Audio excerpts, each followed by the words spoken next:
बड़ी खबर बताकर आपको बताएं कि इस वक्त लद्दाख दौरा कितना अहम है। अभी हम बात कर रहे हैं केवल किस तरह से भारत के रक्षा मंत्री ने संदेश दिया कि हम किसी से डरते नहीं हैं। अब देखिए कैसे वो यहां पर फॉरवर्ड पोस्ट पे जा रहे हैं। लद्दाख दौरे का दूसरा दिन है रक्षा मंत्री का और वो फॉरवर्ड बेस पर जाएंगे और चीन से सटी सीमा पर तैयारियों की समीक्षा करेंगे। लगातार सैन्य अधिकारियों से तो मिल ही रहे हैं, लेकिन अब जो सीमा पर जवान खड़ा है उससे मुलाकात करेंगे। वो सैन्य बेस पर भी जाएंगे रक्षा मंत्री, फॉरवर्ड पॉइंट पर तैनात जवानों से मुलाकात करेंगे। और सोचिए उस जवान का मनोबल क्या होगा उस वक्त जब देश का रक्षा मंत्री उससे खुद मिलने वो जहां पर तैनात है वहां आया। ऐसा नहीं कि दिल्ली बुलाकर मुलाकात की जा रही है, LAC पर जहां बिल्कुल सामने दुश्मन देश अपने सेना के साथ खड़ा है वहां पर मौजूद जवान से मिलने जा रहे हैं अब रक्षा मंत्री अपने दौरे के दूसरे दिन। आइए जल्दी से इस बारे में आपको और डिटेल्स बताते हैं। चीन से तनाव के बीच फॉरवर्ड पोस्ट पर रक्षा मंत्री बस थोड़ी देर में पहुंचने वाले हैं और यह बहुत अहम है।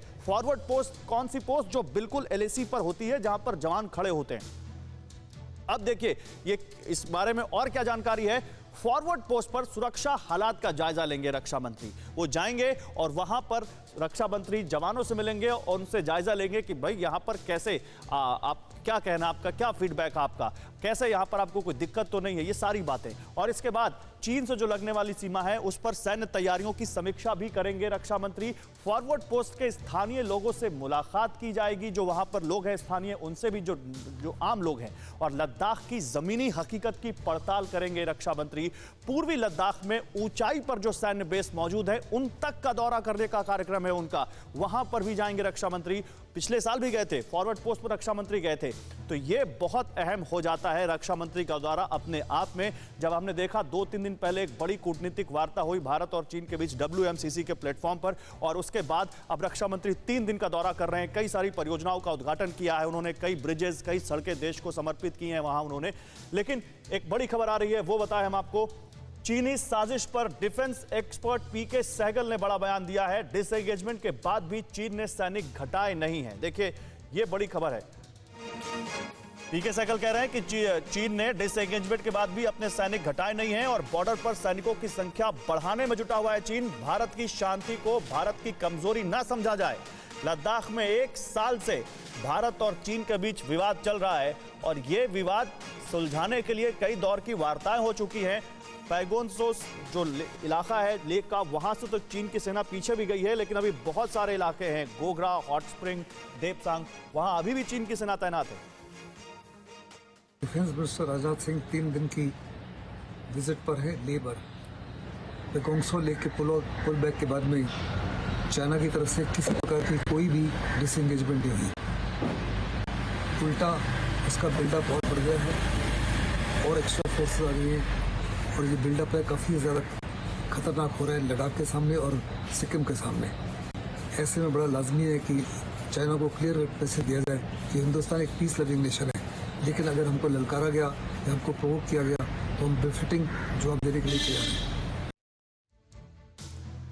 शशि सर, इस पर पहला तो आपसे कमेंट यहाँ पर, चीन अपनी सेना घटा नहीं रहा है, डिसएंगेजमेंट की बात कर रहा है, पैंगोन सो से पीछे भी हटा है, लेकिन जैसा कि मैंने कहा बहुत सारी जगहों से नहीं हटा है वो। तो चीन की तो यहाँ पर मंशा पर साफ सवाल उठता है। अब क्योंकि ऊंचाई वाली पोस्ट पर भी जा रहे हैं रक्षा मंत्री, फॉरवर्ड पोस्ट पर ही जा रहे हैं, तो इसको कैसे देखें? देखिए, चीन तो उस इलाके से नहीं हटेगा क्योंकि गोगरा, हॉट स्प्रिंग इस इलाके में और देपसांग में चीन को लगता है कि उसको एडवांटेज है और इसी के लिए डी एस्केलेशन भी हम लोग नहीं कर रहे हैं। अब जैसे चीन ने जमावड़ा बढ़ाया है वैसे हमने भी जमावड़ा बढ़ाया है और ऐसा नहीं है कि अगर चीन वहां पर अपने और ज्यादा सैनिक ला रहा है तो भारत की तरफ से इस किस्म की कार्रवाई नहीं हो रही होगी। जाहिर है कि भारत भी उसी मुताबिक तैयारी में जुटा है। दूसरी बात यह है कि चीन के ऊपर जिसे बोलते हैं एक कॉस्ट बढ़ानी पड़ेगी, स्ट्रेटेजिक कॉस्ट और पॉलिटिकल कॉस्ट और हर किस्म से जो दबाव है वो बढ़ाना पड़ेगा और वो दबाव बढ़ाने की कोशिश भी की जा रही है। अभी रक्षा मंत्री की जब विजिट हो रही है उसमें ये भी बातचीत को आप जो सेना के मैं एक बार इस बारे में बात करता हूं, मेरे बात करेंगे कि भाई और क्या क्या अभी ऑप्शंस हैं। लीवरेज हमने पहले एक कैलाश रेंज में पैदा की थी, वो जरूरी हो सकता है। ये बात तो सारे एक्सपर्ट कह रहे हैं सर, आप भी कई बार कह चुके हैं कि अब चीन के पास वो सरप्राइज एलिमेंट का रूम नहीं बचा हुआ है। चीन अब कुछ ऐसा नहीं कर सकता जिससे वो भारत को सरप्राइज कर सके, और ये भारत ने इंश्योर किया है अभी पिछले दिनों की तैयारियों में। लेकिन अखिल, क्योंकि आप चाइना से हमें ज्वाइन कर रहे हैं, बीजिंग में, क्योंकि वैसे भी वहां पर बहुत सारा नियंत्रण होता है सरकार का मीडिया पर, और बहुत सारी चीजें वहां पर सरकार के नियंत्रण की वजह से बाहर नहीं आ पाती हैं। रक्षा मंत्री के इस दौरे को लेकर क्या वहां पर मीडिया में कुछ एनालिसिस हो रहा है?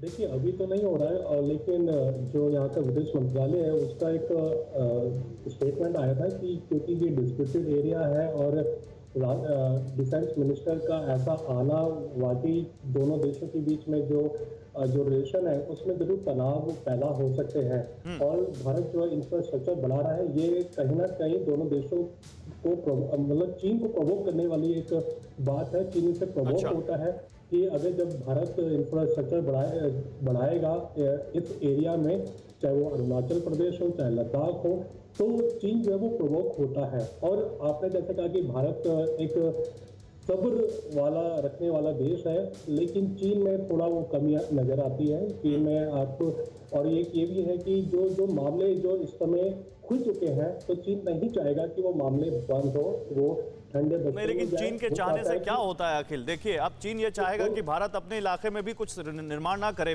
काटजू सर, फिर तो मैं अखिल की बात को ऐसे समझूं कि भारत बिल्कुल सही कर रहा है जो चीन के साथ करना चाहिए। अगर चीन को दिक्कत हो रही है तो इसका मतलब तो भारत ने बिल्कुल उसकी दुखती रग पे हाथ रखा है, जो ये सारा सब कुछ किया जा रहा है। देखिए, LAC पर तो मैं कह चुका हूं आपसे, और फिर दोहराऊंगा कि जो हमें करना है अपनी रक्षा के लिए, नहीं, मैं आपसे इसलिए पूछ रहा हूं क्योंकि जैसे अखिल ने बताया कि वहां के विदेश मंत्रालय में एक तल्खी के सुर दिखे भारत के रक्षा मंत्री की इस विजिट पर। हाँ, वो तो कहेंगे, उसमें कोई हमें आपत्ति, ये तो ऐसी चीजें तो डिप्लोमेटिकली होती रहती हैं, इसमें ऐसा कुछ नई चीज नहीं है। लेकिन हमें इससे ज्यादा सोच, हमें अगर कहा, मेरे सहयोगी ने कहा, जनरल साहब ने कहा कि कॉस्ट बढ़ानी पड़े, ठीक है, ठीक है, हमें ये हकीकत से दूर हम नहीं हट सकते। अगर कोई भी देश इस हकीकत से हट जाए कि दुश्मन, लेकिन हकीकत से नहीं हट सकते, लेकिन हकीकत को देखते हुए तैयारी करना भी एक बहुत बड़ा यहाँ पर चैलेंज है, और भारत ने इस चैलेंज को स्वीकार किया है और बहुत हद तक उस चैलेंज में भारत कामयाब हुआ है। परवाह देश की, सोमवार से शुक्रवार रात 10 बजे TV9 भारतवर्ष पर।